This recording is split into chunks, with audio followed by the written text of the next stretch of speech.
I hope you like my wallpaper. This reminds me when we're working too many hours in a day, that there's more to life than the day job. The story behind it is actually it's not about a sailboard. It's the fact that I was actually sitting with a beer in my hand on the back of a 34-foot yacht, bobbing up and down at the time I took the photo. Back to the real stuff. The business case for removing your perimeter. Or, as it probably should be subtitled, why retaining your hardened perimeter leaves you more vulnerable to the bad guys. And it's one of those strange things that when we started talking about this in 2002 now, 2002, 2003, most people said we were mad and that you couldn't do this in a corporate environment. The more and more we've gone on, people have realised that actually what Jericho has been talking about for the last 3-4 years is not only quite sane, but actually is essential for the future of computing globally. So what I'm going to address in the keynote this morning is through introductions, why there's a shift, what are the threats versus the business opportunities, a little quick look at who's doing it and why, how we need to get to where we need to be. So, yes, my full-time paid job is I'm Chief Security Officer for ICI, large chemical company.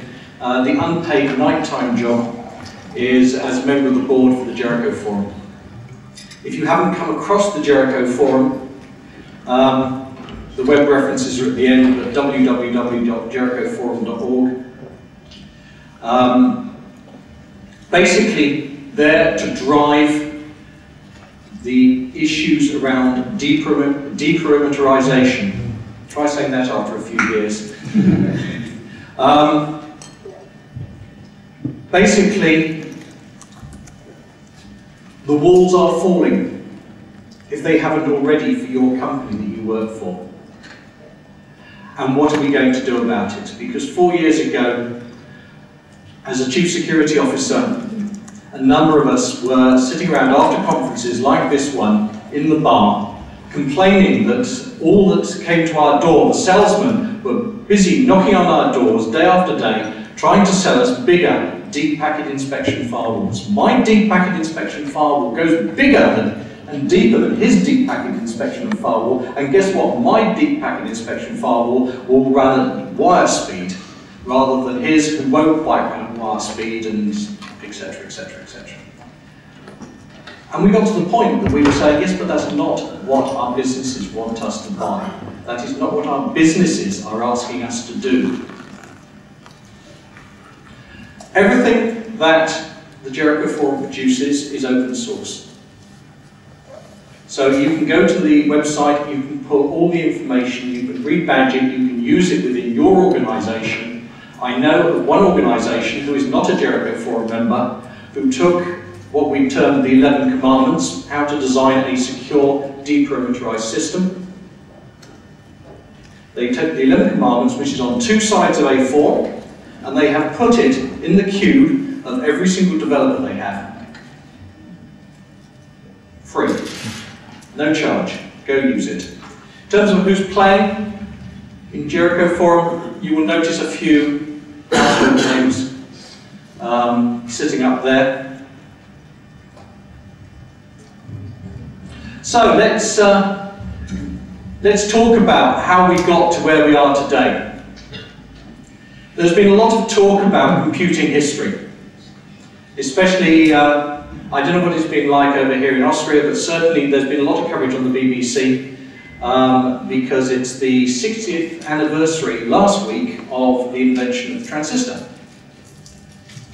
So there was an awful lot of coverage in the press, on the television. And obviously, if you saw the original transistor, which is about the size of my fist, And now we put how many million on a chip? Horrendous, isn't it? And of course they were interviewing Gordon Moore, and you know, we all know about Moore's law. But I'd like to give you an alternative history of computing this morning, starting from no connectivity to where we are today. So here we are, here's my connectivity and my time axis. And here's where we started. So we had standalone computing. Hopefully some of you here are old enough to remember standalone computing, where we had the mainframe was God. That was it. We only had mainframes, and we had twisted wire connections to green screens, which just displayed good old ASCII characters, and that was it. So mainframes, minis, and then along came the PC. But the PC was essentially the same thing, except in a standalone box. Then, of course, as everyone knows, the PC really kicked off today's computing revolution, which is all of a sudden the business got hold of the PC rather than the computing department, and they started to connect them. So we had local area networks, but just connecting 3, 4, 5 PCs, because that's all you could afford at the end of the day. I think when I bought my first PC for Ferranti, if you can remember Ferranti, long gone as a corporation, it cost £2,500 in 1988, sorry. 1988, £2,000, so a small fortune. And it came, we paid extra to get 64K of memory. And it had twin floppies, didn't have a hard disk. Come a long way since then. Didn't have a network connection because really network connections didn't exist. Along came Ethernet. Ethernet's got an awful lot to answer for, good and bad. We'll talk about that probably in a minute. Then we connected LANs. And we started to look at what protocols we could actually start getting these systems to talk on. And we wanted to connect our various systems that were around at the time. And so we took lowest common denominator protocols. So SMTP, FTP, Telnet. Guess what? 25, 27 years later, we're still using those same protocols as the basis for all our computing. Which is pretty scary. I think if you talk to John Postel, who was the father of SMTP, 27 years old SMTP is, and said, do you expect this to be around in 10 years' time? He'd say, oh no, this is just a demonstration program. We expect it to be superseded by something much better. Because, hey, this doesn't have authentication, non-repudiation, encryption, security, or anything else built into it. But guess what? 27 years later, what is the basis of internet email? Yeah, that wonderful protocol. And I'm sure on that basis he's quite proud. But, you know, why does phishing work so easily? Well, because everyone uses SMTP. We started connecting internet email.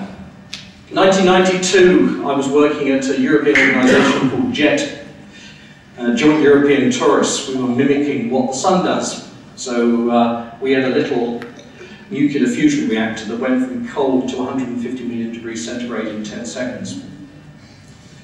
Which is hot, because that's 2.5 times hotter than the centre of the sun. And the scientists came to us and said, we want to collaborate with these other people, our other scientists around Europe. And we said, yeah, sure, okay, right, we'll sort of look at it for you. And we went and got an internet, I think a 32K internet pipe, which cost us an awful lot of money. And we gave them email. And that was fairly straightforward. And then, of course, what did they want? Well, they wanted Telnet. And they wanted to transfer these large files that they were generating out of every time they fired the reactor up, of all these experimental results to their colleagues around Europe. So we put in an FTP server for them. And then they said there's this new thing called the web. And we'd like to put up a web server so that we can share our results with the world, because it's a non-military open experiment. And we sort of looked at this. And we went, let's think about this. Experimental nuclear fusion reactor one end, the internet the other. Not a good idea. To cut a long story short, we popped off to CERN to see Tim Berners-Lee and said, look, this web thing that you're doing over here, how do we do it? So we put up a website, and we put an experiment, we took some experimental software which later became Microsoft's web server, written by Edinburgh University, who didn't realise its heritage. And we put up a web server, and yeah, we connected this experiment to nuclear fusion. We had to write our own firewalls, it didn't exist at the time. So Sun 5 and the TCP/IP toolkit were our original firewalls. So that's where we were. But then what happened? Business got hold of it, didn't it? So we have these external collaborations, these private collaborations going. We started putting leased lines in. And why? Because business saw the value of being able to communicate. Business started to see this fledgling digital economy.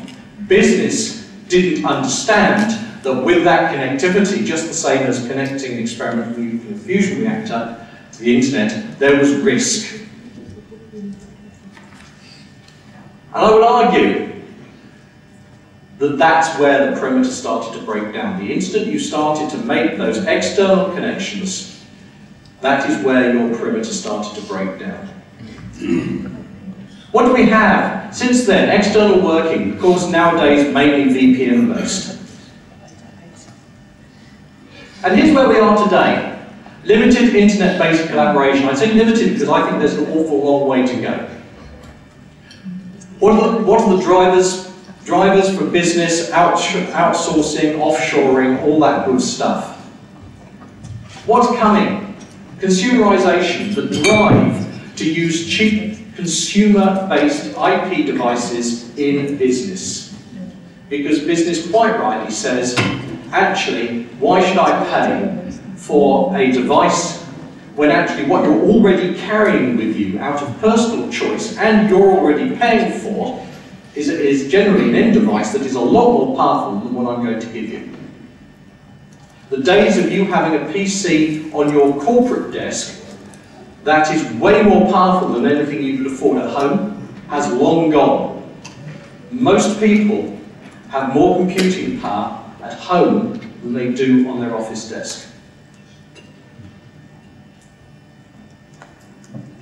What's coming? Full internet-based collaboration, very fast. Drivers, business to business, business to consumer, integration, flexibility, mergers and acquisitions. We're doing so many mergers and acquisitions today. ICI was bought a couple of weeks ago. So I should be working for AkzoNobel come January the 2nd. That's a fact of life. In the last 2 years, we've sold 2 parts of our business off, and then we've been acquired ourselves. Yes, January the 2nd, we raised the challenge because we're selling off part of the ICI business as part of AkzoNobel. It's going to be sold off to Heinkel, and another bit is up for sale. So we're going to be doing 1 integration and 2 divestments next year. Should be interesting. It'll certainly keep my team busy. The reality is that that's business life for you. And the days of turning around and saying to business, actually it's going to take you a year to divest this business off because they're so tightly integrated into our network. It just isn't going to happen anymore. Business is not going to accept it. And ultimately, full deperimeterized working. Drivers, cost, flexibility, faster working, etc., etc., etc. So this is what you should be looking for in your businesses. The first key one is that actually your business legal border, your legal entity that is your business, bears no relationship anymore to where your electronic borders are. You have joint ventures, third parties, suppliers, all connecting to your network. All extending your network out into goodness knows where. You have people coming onto your, currently we're putting in an SAP system, so I have about 150 Accenture consultants sitting on my network. I have all sorts of other vendors who come in and sit on my network.